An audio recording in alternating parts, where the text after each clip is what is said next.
chemin parcouru. Vous savez, cette aventure a démarré en novembre 2019 avec la reprise de Orange Niger par les actionnaires minoritaires. Et dès la reprise de la société, nous nous sommes attelés à travailler sur plusieurs axes. Le premier axe, c'était la mise en place d'un plan stratégique sur 5 ans. Le deuxième axe, c'était de trouver les fonds. Nous avons pu lever des fonds sur le marché local et régional à hauteur de 31 milliards de francs CFA en 2020.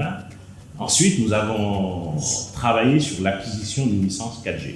Et donc, nous avons acquis la licence 4G et nous avavons renouvelé nos licences 2G et 3G. Par la suite, nous avons commencé à travailler sur le rebranding pour pouvoir justement changer la marque Orange Niger pour arriver à Zamani Telecom que vous connaissez aujourd'hui. La 4G+, aussi appelée 4G/5G, c'est vraiment une des dernières technologies en termes d'accès à Internet. Et toutes les capitales régionales ont accueilli la 4G, ainsi que d'autres villes départementales. Et nous continuons à nous déployer. Nous avons lancé une vingtaine de nouvelles localités ces dernières semaines.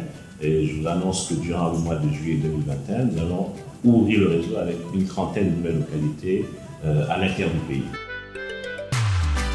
L'accès à un réseau Internet de qualité est notre préoccupation majeure. Pour cela, il nous semblait important de pouvoir disposer de notre propre infrastructure à fibre optique pour pouvoir se connecter au câble sous-marin. Nous avons entrepris depuis le début de l'année la construction d'une liaison, ce qu'on appelle donc un backbone fibre optique qui va relier le Niger au Burkina Faso. Et à partir du Burkina Faso, nous allons continuer sur la Côte d'Ivoire pour accéder à la côte ouest-africaine. Je peux vous annoncer qu'à ce jour, les travaux de génie civil sont terminés. Nous sommes actuellement en train de faire les raccordements nécessaires avec les opérateurs partenaires. Et d'ici 2 mois à peu près, nous allons pouvoir ouvrir cette infrastructure qui va apporter 2 avantages. Le premier avantage, c'est que nous allons multiplier par 4 les capacités Internet disponibles. Et le deuxième avantage, c'est que c'est une infrastructure qui est entièrement sécurisée. Et donc, nous allons éviter, si vous voulez, un certain nombre de coupures qu'on peut vivre de temps à autre. Le mobile money, c'est vraiment, un vecteur de croissance extrêmement important pour nous. En une année, nous avons eu des taux de croissance extrêmement forts, jusqu'à 50% en termes d'utilisation. Et donc, ça montre qu'il y a un potentiel.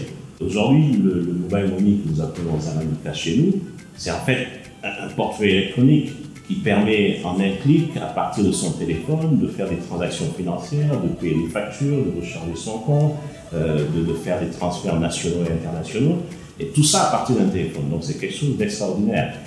Lorsqu'il s'agit de payer des allocations à des dizaines de milliers de personnes réparties dans l'ensemble du territoire, Zamani Cash apporte la solution.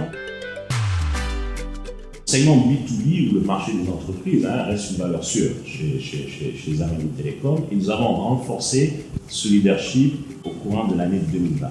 Aujourd'hui, nous développons une expertise, je dirais, personnalisée et des offres sur mesure, à la fois pour les grandes entreprises, les multinationales, mais également les PME.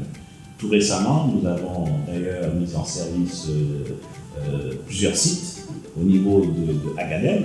Nous avons bâti des sites sur mesure, des sites radio, pour permettre justement aux travailleurs, aux populations environnantes, aux entreprises qui sont là-bas, de pouvoir communiquer, que ce soit sur la voix, sur la data. Nous faisons de même pour les PME. Nous avons mis en place un réseau dédié aux PME que nous appelons la 4G Business, qui est totalement indépendant de la 4G mobile et donc qui permet aux entreprises de pouvoir communiquer avec une vitesse 4G de manière fiable et sécurisée.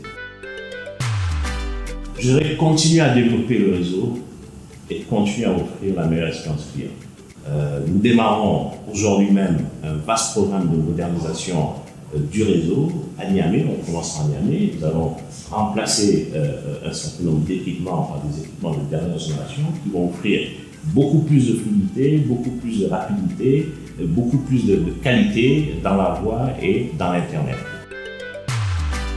Mille merci. Je pense que c'est ça le mot le plus important, c'est que nous sommes partis d'une entreprise multinationale. Nous sommes arrivés avec une entreprise régionale, puisque nous avons effectivement des actionnaires à la fois maliens et nigériens. Nous avons les mêmes équipes, nous avons réinvesti et nous avons développé l'entreprise Et les clients nous ont fait confiance, le marché nigérien nous a fait confiance, les autorités nigériennes nous ont fait confiance, et donc nous ne pouvons dire que merci.